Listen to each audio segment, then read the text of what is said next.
2, 1. Hello. Welcome back to the Every Dad. This is episode 5. So 5. A full hand now. Full hand. We're moving up in the world. Took a little break. Yeah, well, life comes at you. You know. Yep. And you got some new floors. Yep, we did get some new floors in here. That update will be on our dad cam coming soon. That being said, we should be on schedule from here on out with that, what we were doing before, the every 2 weeks for a full episode and our little videos in between, to try to get some more content out there. But well, what's the topic for today?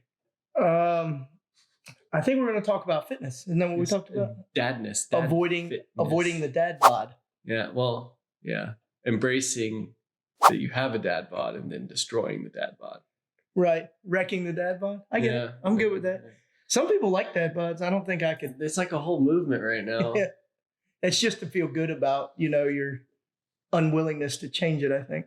Yeah.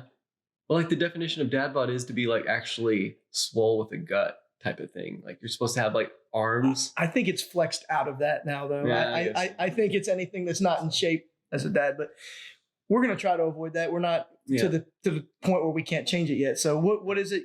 What is it that's got you going? Well, what I have had, as you know, I was in the Army for a while, and so fitness was never a problem. It was obviously mandatory, and the job I did in the Army was very physical. So you were a postal carrier? Postal carrier in the Army, yes.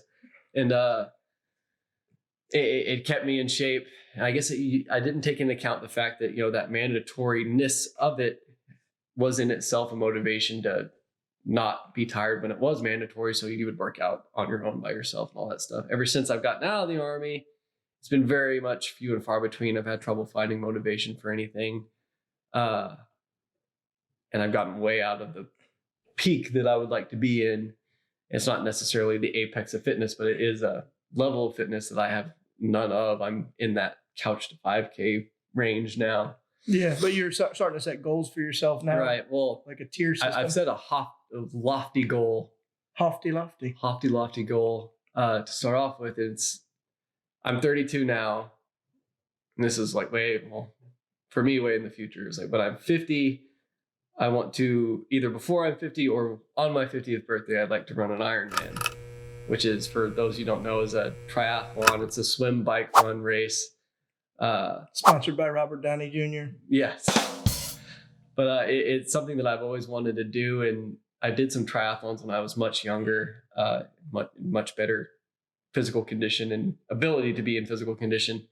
But the triathlon stages run from sprint to Olympic level to half Ironman to the full Ironman. And I think that goal allows me to, right now, like I said, I just bought a bike. This. Yeah. And I'm surprised it's not over here with us. Yeah. Well, and I'm riding it 3 days a week, or 4 days a week, really, technically, I guess Sunday. And I get about 50 miles in every week. That's hopefully going to get me into the cardio phase, and I'm going to do that for a while before I start pushing towards the run and the swim training. Yeah. Once I have my wind back, and then I will start doing sprints, which are going to be a half a mile swim, a 12-mile bike ride, and a 3.1 mile run. And that's not unobtainable. Start small and it's competition. And I'm never going to be looking for I'm not looking for the podium. I'm looking to finish, to get, that finisher medal. Yeah, I think that comes with maturity. I think we kind of talked about it earlier in that, like, you and I both coming from athletic backgrounds and organized sports and military. Obviously, we're both very competitive people, but I think as you get older, you kind of start hitting that realization where your competitiveness can simply be with yourself and your goals, and doing that is just as rewarding at this point. Yeah. And the bike is a whole new thing right now. I'm trying to learn that. I can't say I did anything much than like just hard pavement work when I did them the first time. And this new training regimen I'm trying to get into, the bike is a whole new animal for me. And that thing's made of carbon fiber and anger, apparently. Yeah. How much does it weigh? is 12 pounds. 12 pounds. 12 pounds, yeah. And it's even like if I upgraded brakes or the gearing system, it would be less than that. But that's crazy. It's not brand new. You know, like we talked about that when I was thinking about getting them. I was looking at something that obviously a bike dealer was telling me about, and it's something that I would never have to upgrade. But for what I want to do, I got a training bike it's from 2016, and it's something that I'll train on and train on and train on. And if this takes off, if I get to a certain level, I'll actually have a separate bike for the competition. Yeah. Or for the event, if you will. No, I think you got a good deal on it. I mean, for what you paid for it versus what it was new. Yeah, we started looking at them. Yeah, you definitely did well on that. I mean, it looks brand new to me. I don't know a whole lot about road bikes. Me neither. It looks awesome to me. You know more than I do. Well, now. Well, I mean, even then, I've been biking for me was when I was a kid, I had a BMX bike. And then when I got into biking, it was mountain biking. And that was strictly because I had a buddy that rode semi-professionally and got me into it and showed me just how unsemi-professional I was. But at that point, I was, working my high school job, but all my money I was dumping into a bike at the time. I was upgrading my mountain bike and everything. And, so I really got into it and very much enjoy it. But I've never gotten into road biking. I think it's admirable, but I don't know if it's something I could do. So well, it's less intense, if you will, than mountain biking. So you're like, it's more akin to running than mountain biking. Right. I wouldn't say less intense muscle fatigue wise, but less like you're not avoiding rocks at 30 mile an hour. Right. I mean, I get that.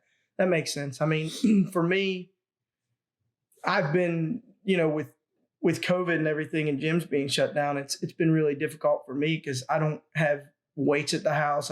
Whatever weights I had, I left at my parents' house almost 20 years ago. Yeah. And so I've started using my wife's laundry holder again. The treadmill. Yeah. The treadmill. That was, I don't know if we talked about it before, but you were there. We moved that out of my old house to my new house. But I don't know if we talked about it on here. I'm glad you're using it because I'd be probably a little upset. Right. If you did all that and you didn't actually do it. If you've never moved a treadmill, then you've never been angry at life because it's horrible. I was pretty angry about that. You put it in the top floor of your house, was like in the attic, wasn't even like. And that's where it is at my new house. In a room. It's in the second floor again. Well, there's rooms up in your. Yes, I mean that's true. That's true. But either way, so I've started using that again, and although not comparable to running outside, the ease of use and it being in the house is nice. And I think that with you doing what you're doing and us talking about it, at least for me, it motivates me because if I don't want to be the one left behind now. If I know you're out actually pushing this bike, well, now I go home every day and I'm putting a couple miles on the treadmill, and I'm working out with my wife's 8-pound aerobic weights. So, I guess if you're doing 60 reps of something, it's still equivalent to going. Are you just holding them when you're running? No. I don't use them at all. Then I actually do a modified workout when I do my just run like first. Aerobic type thing. And then, I'm lifting, like I'm doing shoulder presses, bicep curls and all that. I'm just doing 4 and 5 sets of 20 and 25, to I'm getting a burn enough that I'm feeling it, but I'm not sore the next day. So I know it's not tearing down muscle fibers or anything like that, at least not at this point, but it's something. And that kind of is a question that I wanted to pose to you. Like, so I've always been against a certain gym where they didn't have a lot of weights. The membership's cheap. I don't want to call them out by name, but Planet Fitness. Okay. Planet Fitness. So they're not really a dumbbell barbell place. They have some, but they don't have. They have the free weights. They don't have bench press. Right. Or squat racks. It's right. Like they're Smith machine. They're missing a lot of stuff that I would normally use. And the nearest one to my house is probably 15 minutes. So now that gyms are back open, I'm wondering if I should just go ahead and pull the trigger, and it's $10 a month and no obligation. Yeah, it's crazy. So I'm it's wondering, crazy cheap. It's almost worth it. Well, is it worth that, or is it worth me just spending a couple $100 and finding me like an Olympic dumbbell set? So for our situations, I would get the dumbbell set, because the big reason I'm doing this triathlon goal is now that I have the bike, minus having to go somewhere to swim, I can do all these activities, all these training activities adjacent to my responsibilities at home.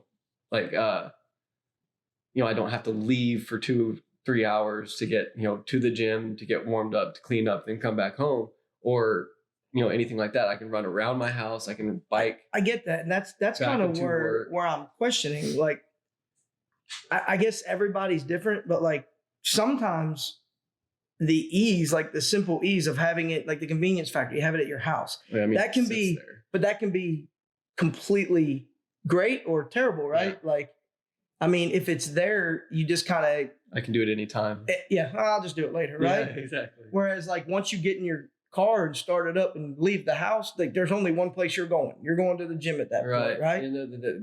That's a merit of that. It's just, and it's only $10 a month, so but that's another problem. If you don't go, you're like, nah, it's $10 a month. And so I had a membership to Planet Fitness when we lived before we moved in here. Yeah, and I found it like they had enough stuff there where I could enjoy stuff. But I also enjoy a lot more body weight stuff, pull-ups, push-ups, and stuff like that. And all the free weights are my friends too. I went to the squat racks for box squat and stuff like that. But it's got that, it doesn't have that stabilization. Do that one more time. Little thing. It's a Smith machine. Oh. So like you're on a track the entire time. So it's not the same as a power rack. Yeah, no, I mean I get it. I'm debating it. So, I just kind of it just depends because like I'm trying to do the endurance thing, and that's flies in the face of most of everything in my life that I've ever done. Is I've never been an endurance athlete. I've been a sprint type of guy and a stocky type of guy. I'm trying to move into this endurance thing, which I think has more longevity to it and a little bit more or a little less of a likelihood to hurt myself, where I can't do things as my daughter gets older and things like that. But for me, the convenience is that this stuff will take me, like it's not just sitting in the garage. Like it'll actually take me away from the house for a calming trip. But it's not hours. It's, right now 10 miles takes me less than 45 minutes. Mm-hmm. Not very fast, but and I'm home again, or I'm driving back home again, right? And that's very nice. And when it starts doing a run, it'll be a big loop around here. It's dangerous though. Yeah, road biking is dangerous, especially the back roads out here where you live. And I'm leaving at like 5 o'clock in the morning, so it's still dark, and I've got lights and stuff on there, but you never know. Treadmills are dangerous too. Like, yeah, I told you, but I had an incident. Like, so the treadmill's it's an older treadmill, but it's got built-in programs, which I'm sure a lot of them do.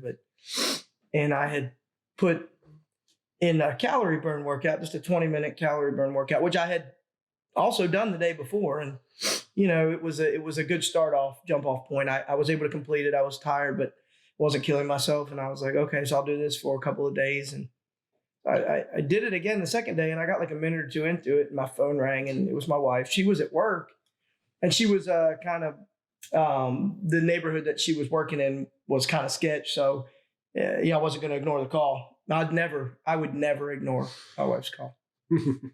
But I needed to answer it. I was worried about her, and she called me. So I stopped the workout, went over, answered it, said, hey, this is what I'm doing. She was good. Jumped back on the treadmill, and I thought I just restarted my workout.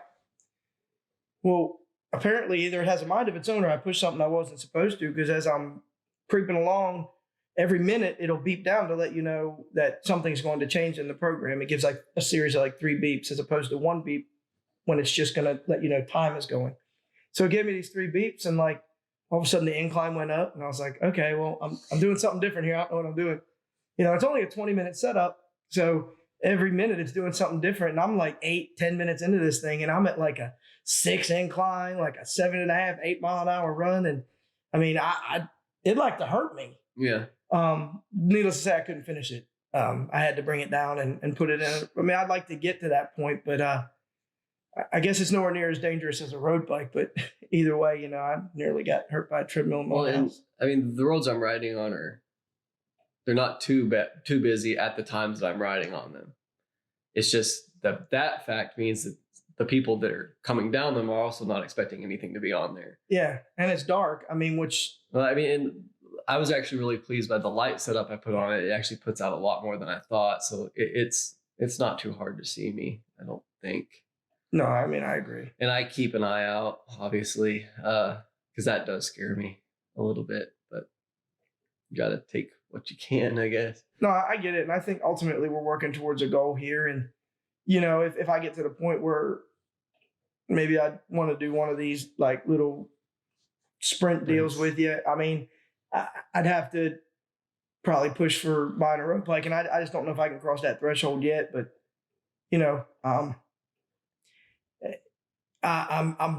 I'd rather get back into mountain biking before I would road bike, but mountain biking is one of them things. And I think this might be a big difference too, is I think mountain biking is, you need at least one other person to go with you. Yeah. I think it's really hard to go mountain biking by yourself. Well, and that's another thing with the triathlon. It's solo, I don't have to, only person that's motivated towards it is me. Only person that I'm tracking is me. Only person depending on me is my fitness is me when you get to the event. That helps a lot because I like workout partners and I like training partners, but I've never necessarily needed that. Yeah, I just usually need to find personal motivation to do it. And that helps me tremendously, a lot more than trying to have somebody hold me accountable. Because like you were talking about earlier, inevitably that person has a day off. Yeah. That day off turns into a week off. Yeah. And then now you're both not doing anything.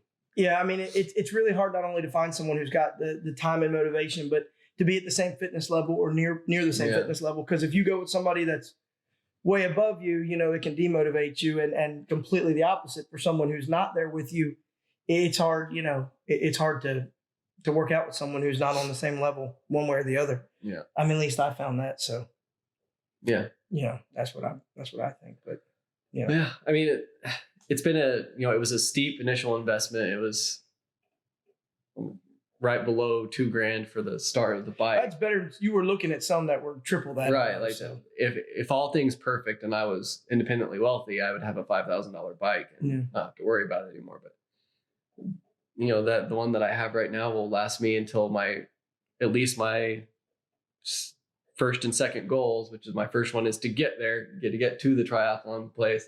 Second one is to complete a bunch of these sprints at the small level ones. And then the Olympic phase, which is, a mile swim, 25-mile bike ride, and a 6.2-mile run. That's when I think I'll push to maybe get an actual triathlon specific bike, which are traditionally more uncomfortable and faster. Yeah. More built for that straight line road that usually triathlons are on. And then keep using this one as a training bike and then leave the tri bike on the wall until like 2 weeks out when I'm really training for the actual event itself. Yeah. I've just got to make a decision for my side of it. If I want to invest some money in weights or if I want to just go back to, a gym for a little while. I'm waiting for the YMCA that took over the clubhouse at my neighborhood whenever that officially opens back up, because I know we'll do it as a family because that's going to open up the pools and stuff for my kids. Yeah. And the pool thing will be great too, because once I have access to that, if you're at a point where you're ready to start swimming, we can kind of do that too. So I think, it could benefit. Because I am going to train with you for swimming anyway. Yeah. I think it will at least be in my best interest to train with you. He was in the Navy. He was a swimmy guy. Not so much anymore. Not a froggy guy. Yeah, not so much anymore, but that's where we are. But like I said, it lays out. Like I have, and again, this is why I say lofty goal. This is a long time that I'm talking about. I'm looking at probably a year and a half to. I said March is when I want to start training other events, which is the run and the swim. A year and a half to 2 years before I actually do my first triathlon. And then however long it takes me to get comfortable with that is before I'll push to the next level and the next level and the next level. And like I said, if it happens before I'm 50, great. If anything, I think my 50th birthday, I'm at least going to try. Do you think that this will interfere with your magic? No, because magic is on my downtime. Magic is on my downtime. Yeah. It would be funny if you like did like magic lessons or something. Like if you were to have one on Sunday. Yeah. If I were to have someone at Sunday at 2 p.m., that would be really awkward. Yeah. Either way. But so I mean, I think overall we've covered what we wanted to here, and I don't want to go too long, so I just kind of want to open this up. Maybe we can talk about this a little bit longer in another video. Oh yeah. But like, so we're talking about fitness, and it's very important. We both have young children, and obviously, it's this channel. It's a dad channel. It is, right? So I think it's the Every Dad. Did you really forget that? That's what we call ourselves. No, it was sarcastic. Oh, okay. Whew. Yeah. Whew. So, we both have young kids, and we're going to want to get them into team sports or some sort of something for their fitness as well, and being that you actually come from that background of coaching, I'm going to want to pick your brain about that because my daughter's 7. I want to get her involved in something as soon as all this COVID stuff clears up. Hopefully a sport that I'm interested in or have enough knowledge in to help out with. And as my son comes up, another thing, I come from a wrestling background. You have some jujitsu in your background, and I want to get my son into mixed martial arts. So I think that could be a pretty good something for us to cover, and I can pick your brain about it and see where you stand on it. And yeah, well, like you said, we won't talk about it right now, but that is what we'll be doing on episode 6. It'll be the one with the kids sports. Thanks for joining us today on the Every Dad. If you guys have any tips, training regimens, nutrition stuff that you want to throw our way, please tag us, comment. Even questions if you're trying to get back in shape, if it's how to manage your schedule to do it, or even some workout routines. We both come from quite a background of gym use and stuff like that, and he's even got some personal training in his background, so he might really be able to help you on that. So either way, I can help you or you can help me. I know I'm far removed enough from it that I think I'm up for anything. It's back here. You just got to find it in your Rolodex. Say if anybody has a system that they want to try out on anybody, I'll take before and afters and everything. I don't care. You should do that. You going to do it before and after? I am. I meant to actually already, and I just remembered it. And that's why I said it. Track your progress. Yeah. Of course. Awesome. All right. Well, hey, look, thanks for tuning in. And subscribe, hit the notification bell. I see people say that. Yeah. I'm not really sure. Yeah. Negotiate because the subscriptions don't matter. About your feelings. Something like that. Yeah. Anyway, we'll see you in a couple weeks.